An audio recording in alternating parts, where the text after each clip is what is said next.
بسم اللہ الرحمن الرحیم۔ السلام علیکم۔ میرے پچھلے مسلسل کلپس چلے آ رہے ہیں قرآن کی دعاؤں کے بارے میں۔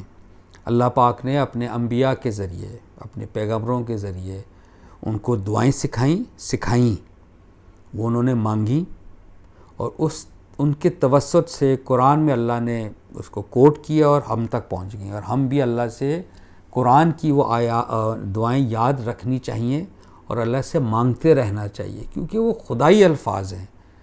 وہ جو الفاظ پیغمبروں کو اللہ نے سکھائے وہ بڑے کمپریہنسو ہیں۔ ہم بھی دعائیں کرتے ہیں، مطلب ہمارے بھی بڑے گڑ گڑا کے ہم کرتے ہیں، لیکن کچھ دعائیں اللہ نے ایسی لکھ دی ہیں کہ وہ very well meaning, well rounded, تو ان کو یاد کر لینا چاہیے۔ اب آپ دیکھیے، انسان جو ہے وہ غلطی کا پتلا ہے۔ آپ کو پتہ ہے ہم ہر وقت غلطی کرتے ہیں، ہر وقت جانے انجانے میں گناہ سرزد ہوتے رہتے ہیں۔ اللہ کی ایک بڑی مہربانی یہ ہے کہ اللہ کہتے ہیں کہ تم بڑے گناہوں سے بچو، میں آپ کے چھوٹے گناہ بخش دوں گا۔ یعنی کہ وضو کریں، چھوٹے گناہ بخش جاتے ہیں، اس طرح اللہ بہانا، لیکن بڑے گناہوں کے لیے بہرحال توبہ کی ضرورت ہے۔ تو we should be very very conscious of our lives, of our actions. یہ یاد رکھیے گا، یہ میں اپنے آپ کو بھی کہتا رہتا ہوں، میں بہرحال اس ریفرنس سے آپ سے بھی عرض کر دیتا ہوں کہ بڑے بڑے گناہ بھی ہم سے ہو جاتے ہیں۔ تو بڑے گناہوں کے لیے یاد رکھیے توبہ لازمی ہے، ہم نے اللہ سے توبہ کرنی ہے۔ توبہ کا لٹرل میننگ ہے یو ٹرن کرنا ہے۔ ہم گناہ کی طرف جا رہے تھے، یو ٹرن کر کے ہم وہاں سے بچ گئے، اور توبہ کا مطلب ہے کہ میں آئندہ بھی نہیں کروں گا۔ اچھا اگر ہو بھی جاتا ہے، بہرحال اللہ کے پاس ہی ہم نے پلٹنا ہے، ہر وقت اللہ سے ہی توبہ کرنی۔ یہ ایک آیت ہے جو سب بڑی مشہور قرآن کی، ہم سب جانتے ہیں، آیت کریمہ جس کو کہتے ہیں۔ اس کے میننگ انتہائی خوبصورت ہیں، اور یہ دیکھیں، یہ میرا جو پیغام ہے وہ بڑا کلیئر ہے کہ شعوری سطح پہ، انٹلیکچول لیول پہ اس دعا کو مانگنا چاہیے، اللہ کو حاضر و ناظر جان کر۔ ہمارا معذرت کے ساتھ ایک مزاج ہے ہماری مسلمانوں کا، بڑی معذرت کے ساتھ، کہ آپ دیکھتے ہیں ہمارے ہاتھ میں تسبیح ہوتی ہے، اکثر ہم دیکھتے ہیں، یا وہ کاؤنٹر ہوتا ہے وہ جو کلک کلک کرتا رہتا ہے۔ What are we doing? ہم یا تو گپ شپ لگا رہے ہوتے ہیں، سیاست بھی ڈسکس کر رہے ہوتے ہیں، ٹی وی دیکھ رہے ہوتے ہیں، خبریں سن رہے ہوتے ہیں، ساتھ وہ تسبیح پھیر رہی ہوتی ہے۔ وہ اس لیے ہم کرتے ہیں کہ ہمیں کہا گیا کہ جی اللہ کہ اپنی زبان کو اللہ کے ذکر سے تر رکھو، گیلا رکھو، یعنی کرتے رہیں۔ ہم کہتے ہیں چلیں ہم کچھ بھی کر رہے ہیں، ہماری زبان تو ذکر کر رہی ہے۔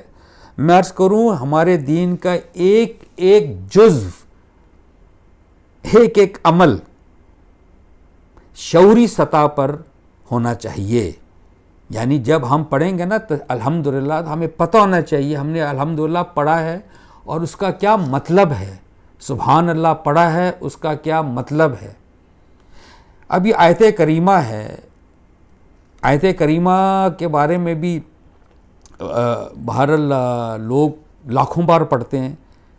پڑھیے، پر سوچ سمجھ کے پڑھیے۔ اللہ سے رشتہ ہر پڑھنے میں اللہ کے ساتھ رابطہ رہنا چاہیے۔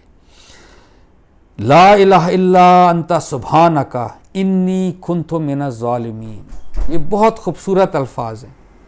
لا الہ الا انت سبحانک انی کنت من الظالمین، یعنی ہم اللہ کو یہ کہیں گے، ہمیں کہنا چاہیے، اس کا ترجمہ ہے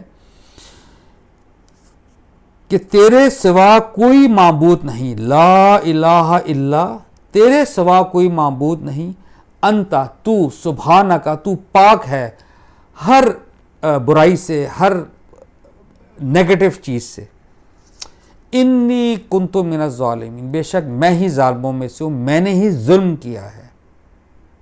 یہ اعتراف کرنا چاہیے، یہ اعتراف کرنا چاہیے، اپنے آپ کو پاکیزہ، پارسا، نیک نہیں سمجھنا چاہیے کہ میں تو فٹ ہوں، میں تو کسی کا دل نہیں دکھا رہا، میں تو کوئی غلط کام نہیں کر رہا۔ ایک ہمبل لیول پہ کھڑا رہنا چاہیے، یاد رکھیے۔ ہمبل لیول پہ کھڑے ہوں گے تو آپ ہر وقت اللہ کے ساتھ آپ کا ٹانکا بندھا رہے گا۔ اس میں ایک لفظ ہے کہ انی کنت من الظالمین، بے شک میں ہی ظالموں میں سے ہوں۔ ظلم کا مطلب بہت خوبصورت ہے، وہ میں آپ سے عرض کر دیتا ہوں۔ ظلم کا مطلب ہے کہ جو چیز جہاں ہونی چاہیے وہ وہاں پر آپ استعمال نہ کریں، یعنی اینک اگر یہ یہاں ہے میں کچھ اور استعمال کر لوں، یہاں لگا دوں، کچھ اور کر دوں، اس کے ساتھ ظلم آپ کر رہے ہیں۔ اسی لیے اللہ پاک فرماتے ہیں جو سب سے بڑا ظلم ہے اس کائنات کا وہ شرک ہے، یعنی آپ نے توحید اللہ کی وحدانیت میں جہاں چیز ہونی چاہیے تھی آپ نے ایڈ کر دیا، شرک کر دیا، یہ سب سے بڑا ظلم ہے، یعنی کوئی چیز کو وہاں اس کا حق ادا نہیں کیا۔ تو بہرحال یہ دعا ہمیں یاد ہونی چاہیے، لا الہ الا انت سبحانک انی کنت من الظالمین، بے شک ایک بار پڑھیے، یاد رکھیے دعا، اس کا ترجمہ ذہن میں ہونا چاہیے، ایک بار پڑھیے لیکن بالکل اللہ کے ساتھ یکسو ہو کر پڑھیے۔ بہت شکریہ، السلام علیکم۔